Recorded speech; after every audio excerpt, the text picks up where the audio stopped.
Yes, good morning students. Class plus 2 we are going to start with the new chapter number 13, that is probability. First topic is conditional probability. So देखो students, I have sent you a video in which the conditional probability उसका सारा concept उसमें explain किया गया. पर भी again I'm going to explain about the conditional probability. उसके formula को एक बार मैं revise करवा रही हूँ आपको क्या होता है. If E and F are the two events associated with a sample space of a random experiment, कोई भी एक रैंडम एक्सपेरिमेंट किया है उसमें से कोई दो, उसकी सैम्पल स्पेस में से कोई दो इवेंट ले लिए मैंने. जैसे कि रैंडम एक्सपेरिमेंट की बात करूँ तो मैंने ले लिया कि एक टॉसिंग ऑफ कॉइन, ठीक है, कॉइन को टॉस किया है, this is a random experiment, ठीक है. उसकी अगर मैं सैम्पल स्पेस बनाने की कोशिश करूँ तो क्या आएगा, हेड टेल, या क्या आएगा, टेल हेड, ठीक है ना. This is called a sample space. और अगर इसके इवेंट की बात करूँ तो अगर मैं इवेंट लूँगी सिर्फ एक ये ले लूँ कि पहले हेड आ रहा है उसके बाद टेल आ रहा है, तो ना इसका सैम्पल स्पेस का पार्ट होता है. इवेंट इज अ सबसेट या इसका पार्ट होता है सैम्पल स्पेस का, ठीक है. तो मैं कह रही हूँ कि ई और एफ क्या है, टू इवेंट है, सैम्पल स्पेस के ही दो इवेंट्स हैं. और उसमें क्या है, conditional probability of event E given that F has occurred. F has occurred का मतलब है कि कंडीशनल प्रोबेबिलिटी हम निकालते ही उसी चीज़ की हैं कि एक चीज़ की प्रोबेबिलिटी निकालते हैं प्रोवाइडेड दैट कि अदर कंडीशन जो है वो गिवन हो, या उसका कोई कंडीशन गिवन हो, उसकी कोई वो ट्रू गिवन हो, या कुछ भी वो गिवन मतलब गिवन हो कि इसकी प्रोबेबिलिटी हमें वो हो चुका है वो वाला इवेंट, ठीक है. ऐसी प्रोबेबिलिटी की probability of conditional probability E एक इवेंट की निकालनी है जो मुझे नहीं पता है, और एफ एक ऐसा इवेंट है जो इवेंट हो चुका है, हैज़ अकर्ड, ठीक है. तो उसकी प्रोबेबिलिटी कैसे होती है, probability of E with respect to F, या probability of E with respect to F, condition that, condition on F, ऐसे बोलते हैं इसे, ठीक है. सो इसका इक्वल होता है पे probability of E intersection F upon probability of F, ठीक है. ये फॉर्मूला होता है कंडीशनल प्रोबेबिलिटी का, given that probability of F is not equal to zero. So explanation आपने पूरी वीडियो से आपने चेक करनी है. इसकी प्रॉपर्टीज़ के बारे में एक बार बता देना चाहती हूँ. S is the sample space, probability of sample space with respect to या given that F event is equals to probability of F upon F. ये इसलिए आता है कि probability of S intersection F, देखो ना, एस बाय एफ अगर मैं बात करूँ तो इस पर ये वाला फॉर्मूला लगाओ तो ये क्या आएगा, probability of S intersection F upon probability of F. इन दोनों का इंटरसेक्शन यानी कि एफ वाला जो इवेंट है वो भी सैम्पल स्पेस का ही पार्ट होता है, तो ये क्या आएगा, प्रोबेबिलिटी ऑफ एफ ही आ जाएगी, ठीक है ना. तो ये आ जाएगा 1. इसी तरीके से ए यूनियन बी, एफ के साथ इसकी प्रोबेबिलिटी, इस पर हमने फॉर्मूला लगाया probability of A union B का, probability of A plus probability of B minus probability of A intersection B. इसका फॉर्मूला लगा के उसी तरीके से ये वाली चीज़ को भी मैंने फॉर्मूला के हेल्प के साथ ये वाली चीज़ भी मैंने वैसे ही बनाई है, probability of A by F plus probability of B by upon F minus probability of A intersection B upon F. तो इसमें अगर देखो हम पढ़ते होते थे कि अगर A and B are disjoint set, यानी कि इन दोनों में कुछ भी कॉमन नहीं है, डिसजॉइंट इवेंट्स या म्यूचुअली एक्सक्लूसिव इवेंट्स अगर हम बात करते हैं तो इस दोनों में कुछ भी कॉमन नहीं है, तो इंटरसेक्शन वाला पार्ट जो था वो ज़ीरो हो जाता था, ठीक है. इंटरसेक्शन वाला पार्ट ज़ीरो है तो इसकी प्रोबेबिलिटी आएगी probability of A by F plus probability of B by F. ऐसी probability of E dash by F is equals to 1 minus probability of E by F, ठीक है. इसका मतलब होता है कि जैसे हमने प्रोबेबिलिटी ऑफ नॉट ई है ना, probability of not E is equals to 1 by probability of E, ठीक है ना, इस तरीके से. तो ये ऐसे बनाइए वाला formula. Now I am going to explain the examples of exercise 13.1. Please see that. Yes, well students, now we are going to start with the example number 1, ठीक है जी.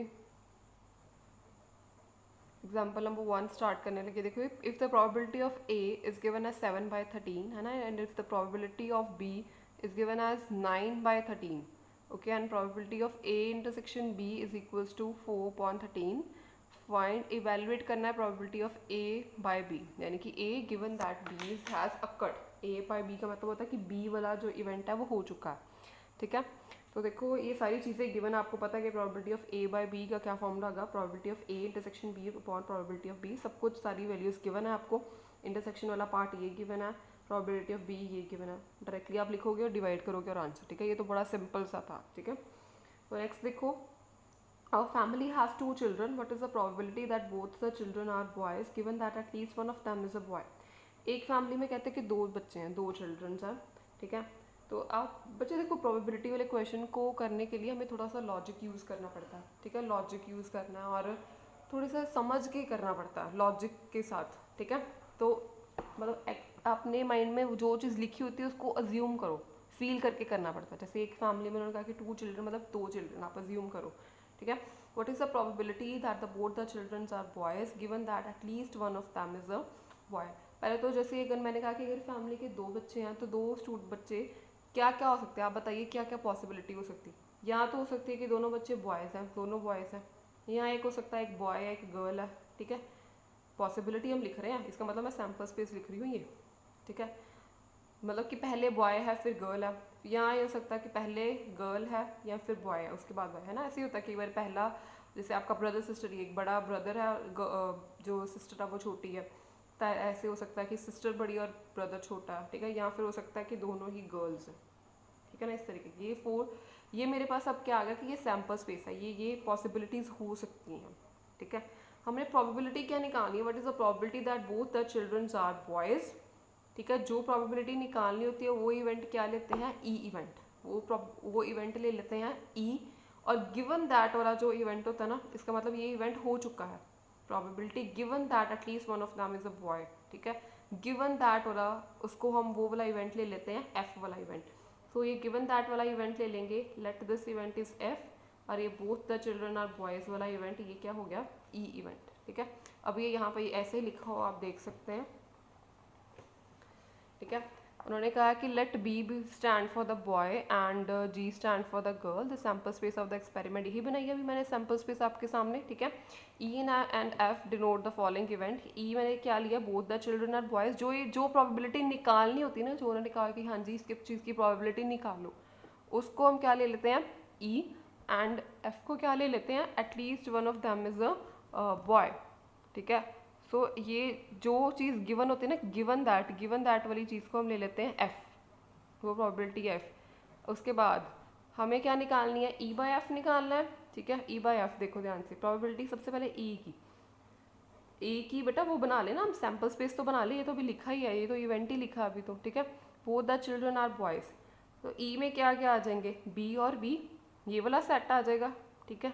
उसके बाद एफ में क्या आएंगे, at least one of the child is a boy, मतलब कि जितने भी पूरी सैम्पल स्पेस में एटलीस्ट एक बॉय तो होना चाहिए, मतलब हर इवेंट में एक लड़का तो होना चाहिए, एक से ज़्यादा भी हो सकते हैं। एटलीस्ट का मतलब एक होना चाहिए और एक से ज़्यादा जितने मर्जी, यानी कि ये आ जाएगा, ये भी आ जाएगा और ये भी आ जाएगा, है ना। एक तो होना ही चाहिए, 2 भी हो सकते, गर्ल वाला नहीं आएगा, बस ये वाला इवेंट नहीं आएगा, ठीक है।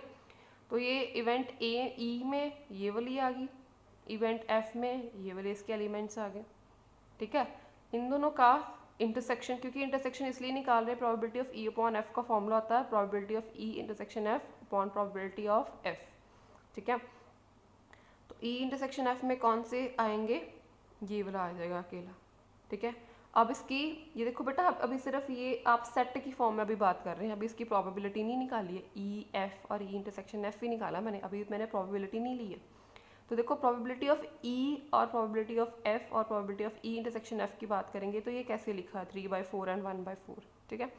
अब देखो ध्यान से, हम ना यहाँ पे एक्सियोमेट्रिक अप्रोच ऑफ प्रोबेबिलिटी है ना, उसको यूज़ करते हैं। उसका मतलब होता है कि जो भी इवेंट है उसकी जो प्रोबेबिलिटीज़ हैं वो ऐड अप हो जाती हैं, ठीक है। ऐड अप कैसी हो जाती हैं, जैसे ये इवेंट है प्रोबेबिलिटी ऑफ, ये ले लेते हैं अभी, ठीक है ना, ई इंटरसेक्शन एफ है, ई इंटरसेक्शन एफ में ये एलिमेंट है बी और बी, यानी कि बॉय और बॉय। आप मुझे बताओ कि अगर 2 बच्चे पैदा हुए हैं, 2 चिल्ड्रन आर बॉर्न, है ना, तो उसमें या तो वो लड़का होगा या वो लड़की होगी। सबसे पहली बात तो ये इक्वली लाइकली आउटकम है। इक्वली लाइकली का मतलब होता है कि जो प्रोबेबिलिटी गर्ल होने की है वही प्रोबेबिलिटी बॉय होने की है, ठीक है ना। कोई इसमें शक नहीं है कि गर्ल होने की प्रोबेबिलिटी कुछ और है और बॉय होने की प्रोबेबिलिटी कुछ और है, 50-50% चांस है, या लड़का होगा या लड़की होगी, यही कंफर्म है हमें, ठीक है। तो ऐसे इवेंट्स को बोलते हैं इक्वली लाइकली आउटकम, सबसे पहले तो इक्वली लाइकली इवेंट्स, ठीक है। और इस चीज़ में आप बताइए कि प्रोबेबिलिटी ऑफ बी बॉय होने की प्रोबेबिलिटी क्या हो जाएगी। अगर मैं कहूँ कि 50% है, 50% का मतलब है कि 50/100, ठीक है ना, 50/100 यानी कि 1/2 लेंगे इसकी प्रोबेबिलिटी, यानी कि बॉय होने की प्रोबेबिलिटी है 1/2, ठीक है। और फिर से इसकी प्रोबेबिलिटी बॉय होने की 1/2 मल्टीप्लाई 1/2, ये क्या होगी इवेंट ई इंटरसेक्शन एफ की प्रोबेबिलिटी होगी 1/4, ठीक है 1/4। This is the axiomatic approach to the finding out the probability, कि हर एक चीज़ की प्रोबेबिलिटी को हम इस तरीके से ऐड करते हैं, फाइंड आउट करते हैं। और इसी तरीके से इंटरसेक्शन एफ की आ गई 1/4, और प्रोबेबिलिटी ऑफ एफ की अगर निकालनी हो, देखो अगर इसकी है 1/4, गर्ल होने की प्रोबेबिलिटी भी 1/2, इसकी भी 1/2, यानी कि ये भी 1/4, ये भी 1/4। और इन तीनों की अगर मैंने इकट्ठी एफ की निकालनी है, पूरे इवेंट की निकालनी, तो इसको मैं ऐड करूँगी, ठीक है। This is called the axiomatic approach, ठीक। तो ये 1/4 प्लस 1/4 प्लस 1/4, ये हो गया 3/4, ठीक है। तो वो यही लिखा हुआ है 3/4 एंड 1/4, ठीक है। तो इसको डिवाइड किया और आंसर निकाला हुआ 1/3, इस तरीके से करना है आपने, ठीक है। फिर से देख लो, इसकी प्रोबेबिलिटीज 1/2 थी, 1/2 थी। एक इवेंट, ये डिफरेंट इवेंट्स है ना सैम्पल स्पेस के, एक एक चीज़ की प्रोबेबिलिटी अलग अलग से, इसको पहले मल्टीप्लाई कर देना, और अगर इकट्ठा टोटल पूरे इवेंट की निकालनी है तो हम इसको ऐड करेंगे, ठीक है, ऐसे करना है। अभी देखो फिर example number 3, 10 cards number from the 1 to 10 are placed in a box. 10 card हैं, एक बॉक्स में रख दी 10 कार्ड। सबसे पहले तो देखो सैम्पल स्पेस क्या बन जाएगी, 1 से लेके 10 तक, देखो लिखा हुआ है 10 कार्ड। इसको फील करो, मतलब उसको रियली में अपने माइंड में अंडरस्टैंड करो कि हाँ जी इस तरीके की सिचुएशन है, फिर हो जाएगा, ठीक है। Mix thoroughly and 1 card is drawn from the random, कि 10 कार्ड में से सोचो कि एक कार्ड क्या किया है, निकाल दिया उसमें से, ठीक है। If it is non that the number on the drawn card is more than 3, अब इट इज़ नॉन मतलब कि ये प्रोबेबिलिटी हमें पता है। नॉन का मतलब है कि ये कौन सा इवेंट लेना मैंने, एफ वाला इवेंट। नॉन जो इवेंट होता है वो एफ होता है, जो हमें पता है इवेंट। तो ये क्या, what is the probability that it is the even number, ये कौन सा इवेंट है, इवेंट ई, ठीक है जी। ये पहले चूज़ कर लेना, इवेंट ई क्या है, एफ क्या है, और सैम्पल स्पेस क्या है, ठीक है। ये 3 चीज़ें हमें पता होनी चाहिए। अगर मान लो सैम्पल स्पेस हमसे नहीं लिखी जाती, तो नंबर ऑफ इवेंट जो सैम्पल स्पेस में आ रहे हैं वो तो पता होने चाहिए, कितने नंबर आ रहे हैं, ठीक है। तो सबसे पहले देखो इसमें 10 कार्ड की बात की है, सैम्पल स्पेस के आगे 1 से लेकर 10 तक। अब देखो E is a event that it has even numbers, E में वो वाले एलिमेंट आने हैं जो सारे इवन नंबर है।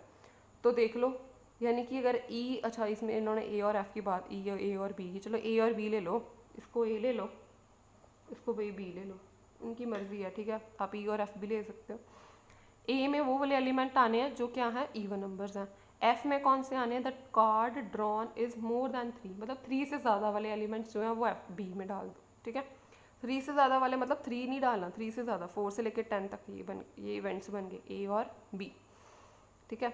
Now A intersection B is equals to, A intersection B देखो क्या आएगा, इनमें से इंटरसेक्शन वाला पार्ट निकाल लो, 4 6 8 एंड 10, 4 6 8 एंड 10, ये आएगा इंटरसेक्शन वाला पार्ट, ठीक है। Now probability of A by B क्या क्या फॉर्मूला है, probability of A intersection B upon probability of B, ये दोनों की वैल्यू चाहिए हमें, ठीक है। प्रोबेबिलिटी ऑफ बी का कैसे आएगा, ये देखो, देखो ये वाली चीज़ को, ठीक है। ये चीज़ ना आप कैसे निकालते हैं, हम एक बार मैं आपको बता देती हूँ। देखो ये चीज़ कैसे निकालते हैं, बी वाली जो प्रोबेबिलिटी ऑफ बी है, प्रोबेबिलिटी ऑफ ए, ये कैसे निकाली हुई है। पहले देखो बेटा, इसमें ना आप तो सोचोगे कि हाँ जी चलो ए है, ए में कितने एलिमेंट हैं, 3 4 5, 5 एलिमेंट यहाँ पे है, टोटल में है 10 एलिमेंट, तो जी प्रोबेबिलिटी होगी 5/10, ठीक है। ये जैसे आप छोटे बच्चों वाले करते थे ना कि A probability of number of elements in A divided by the sample space में टोटल जितने हैं उसके साथ डिवाइड करो, ऐसे बी की भी नाल निकाली, ऐसे इसकी भी निकाली, ठीक है। ये मेथड भी ठीक है, पर ये मेथड बेटा तभी लगेगा जब इवेंट्स क्या होंगे, इक्वली लाइकली होंगे, ठीक है। ये मेथड तब लग सकता है। इक्वली लाइकली का मतलब है कि जो प्रोबेबिलिटी एक इवेंट होने की है दूसरे इवेंट होने की भी उतनी ही प्रोबेबिलिटी है, ठीक है। तो आपको दोनों चीज़ें आनी चाहिए, ठीक है। अगर वो नहीं लग रहा, किसी टाइम पे इक्वली लाइकली आउटकम्स नहीं आ रहे हैं मेरे पास, उस केस में मैं क्या करूँगी, एक्सियोमेट्रिक अप्रोच आपको पता होनी चाहिए, ठीक है। वो मैं आपको बताती हूँ कैसे। देखो बी में ये 7 एलिमेंट्स मुझे नज़र आ रहे हैं। देखो 4, एक अगर 10 में से 10 कार्ड में से 4 को आपने मान लो सिलेक्ट किया है, तो इसकी क्या प्रोबेबिलिटी होगी, 4 नंबर वाला कार्ड आपने सिलेक्ट किया, ठीक है। 10 कार्ड है, 1 से लेके 10 कार्ड है, इसमें से 4 नंबर वाला कार्ड आपने सिलेक्ट कर लिया, तो इसकी प्रोबेबिलिटी क्या हो जाएगी, 1/10 ही होगी, ठीक है ना। 1/10 की 10 कार्ड में से एक निकाल लिया, ठीक है, तो 1/10, 4 आने की प्रोबेबिलिटी होगी 1/10, ठीक है। इसके बाद देखो आगे, इसकी 5 आने की भी क्या हो जाएगी 1/10, 6 आने की भी क्या हो जाएगी 1/10, 8 आने की इसकी सबकी 1/10 हो जाएगी। ठीक है ना, एक एक बार ही आएगा ना ये वाला नंबर, 10 तक कार्ड है। ठीक है, तो कितने 1 2 3 4 5 6 7, ठीक है, तो 7 बार 1/10 आ गया तो क्या हो जाएगा 7/10। ठीक है, इसी तरीके से इन सब की देखो, इसकी प्रोबेबिलिटी क्या है 1/10, इसकी भी 1/10, इसकी भी 1/10, इसकी भी 1/10, तो क्या आ गया 4/10। ठीक है, इसी तरीके से ऐसी इसकी 5/10 निकाला हुआ ऐसे। ठीक है, इस तरीके से निकालते हैं हम इवेंट की प्रोबेबिलिटी को, वो यहाँ पे एक्सप्लेन नहीं की हुई है बट एक्सोमेट्रिक अप्रोच के अकॉर्डिंग आप इस तरीके से निकालोगे। ठीक है, फिर आपको प्रोबेबिलिटी ए इंटरसेक्शन बी और प्रोबेबिलिटी ऑफ बी पता लग गया, आप इनको डिवाइड कर दोगे तो you will get the answer. ठीक है, इस तरीके से करोगे क्वेश्चन, एक्सोमेट्रिक अप्रोच अप्लाई करो, आपको हर इवेंट हर एक एक चीज़ की प्रोबेबिलिटी पता होनी चाहिए, then it will be good for you. ठीक है, तभी वो चीज़ ठीक आएगी, आंसर ठीक आएगा आपका। Next is in a school there are 1000 students, out of which 430 are girls. ये भी सिचुएशन अज्यूम करते हैं कि सबसे पहले मैं बता रही हूँ कि 1000 स्टूडेंट है उन्होंने बोला। ठीक है, उसमें से क्या है कि 430 जो है वो गर्ल्स हैं। ठीक है, यानी कि बाकी क्या हो गए 570 बॉयज़ हो गए। ठीक है ना, it is non that out of 430 10% of the girls study in class +2। ठीक है, वो कहते हैं कि 430 हमें पता है कि गर्ल्स हैं, 430 में इसकी 10% क्या है, 10% गर्ल्स जो है ना वो +2 क्लास में पढ़ती हैं। इसका मतलब ये लिखा हुआ, it is non that out of 430 में से 10% of the girls study in class +2, कि 430 में से 10% लड़कियां जो है वो +2 क्लास में पढ़ती हैं। इसका मतलब अब 430 का 10% क्या होगा, करके देखोगे। ये देखो 10% करने का मतलब होता है कि 10/100 मल्टीप्लाई बाय 430, तो ये आ गया 43। इसका मतलब क्या हो गया कि 43 गर्ल्स जो हैं, 430 तो 1000 में से 430 तो गर्ल्स स्कूल में है। ठीक है, पर उसमें से 10% लड़कियां +2 क्लास में है, यानी कि 43 गर्ल्स स्टडी इन क्लास +2। इनके कहने का मतलब ये है। ठीक है, इनके कहने का मतलब ये है। ठीक है, और इट इज़ गिवन लिखा हुआ, इट इज़ नॉन, इसका मतलब ये कौन सा इवेंट है, एफ वाला इवेंट है जो हमें पता है। ठीक है, so what is the probability that the student chosen random studies in class +2 given that the chosen student is a girl. Probability किस चीज़ की निकालनी है कि जो बच्चा हमने 1000 बच्चों में से सिलेक्ट किया है वो बच्चा क्या होना चाहिए, +2 क्लास का ही होना चाहिए, एंड वो क्या होना चाहिए, गर्ल ही होनी चाहिए। ठीक है, ये प्रोबेबिलिटी निकालनी है हमें। सबसे पहले ये तो इवेंट ई हो गया ना, जो हमें निकालना होता है वो इवेंट ई हो गया, but probability of a student chosen at random and given वाला जो चीज़ हो गया वो क्या होगी, एफ वाला इवेंट हो गया हमारा। ठीक है, let E denote the event that a student chosen studies in class +2, and F वाला क्या इवेंट हो गया कि वो जो हमने वो बच्चा सिलेक्ट किया वो क्या है, वो गर्ल ही होनी चाहिए। Probability of E upon F निकालो। ठीक है, देखो बच्चे ध्यान से देख लो, तो इसमें प्रोबेबिलिटी ऑफ एफ कितनी आ जाएगी बेटा, हमने क्या किया, प्रोबेबिलिटी ऑफ एफ क्या है कि स्कूल में कितनी गर्ल्स हैं, गर्ल्स आने की प्रोबेबिलिटी है।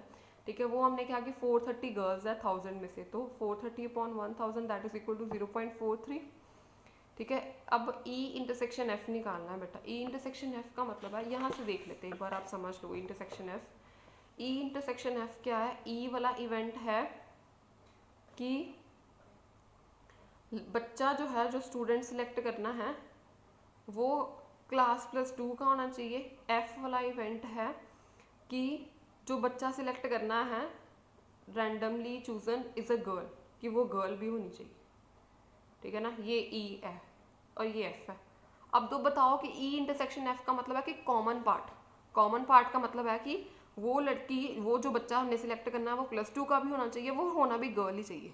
ठीक है ना, इंटरसेक्शन का मतलब तो यही होगा ना, दोनों चीज़ें होनी चाहिए जिसमें। ठीक है ना, दोनों चीज़ें होनी चाहिए, यानी कि वो बच्चा जो सिलेक्ट करना वो +2 का भी होना चाहिए और वो गर्ल भी होनी चाहिए। आप बताओ ऐसी चीज़ में प्रोबेबिलिटी कि एक हमने अभी निकाली है ना कि स्टूडेंट स्कूल में अगर 1000 बच्चे थे, 430 लड़कियां थी, 430 में 43 लड़कियां थी जो +2 में पढ़ती थी। ठीक है ना, तो इनके कहने का मतलब तो ये है ना कि स्टूडेंट +2 का भी है और गर्ल्स भी है, तो टोटल गर्ल्स +2 की कितनी है, 43। तो मैं वो लिख सकती हूँ कि E intersection F is equals to 43। ठीक है ना, 43 ई इंटरसेक्शन एफ 43 है। ये मैंने सेट बनाया, अभी मैंने प्रोबेबिलिटी निकालो इसकी, ई इंटरसेक्शन एफ की प्रोबेबिलिटी देखो बेटा 43 अपॉन टोटल क्या है 1000, ठीक है। ई इंटरसेक्शन एफ की प्रोबेबिलिटी अगर निकालोगे तो हमें इसको डिवाइड करना पड़ेगा टोटल के साथ 43 अपॉन 1000, ठीक है। तो यही बेटा यहाँ पे लिखा हुआ है देख लो 43 अपॉन 1000, ठीक है। तो ये आ गया 0.43। E by F is equals to intersection वाला और नीचे एफ वाला पार्ट, ठीक है। एफ वाला हमने क्यों लिखा है क्योंकि नॉन प्रोबेबिलिटी को हम डिनोमिनेटर में लेते हैं। 0.043 upon 0.43 equal to 0.1। This one is your answer.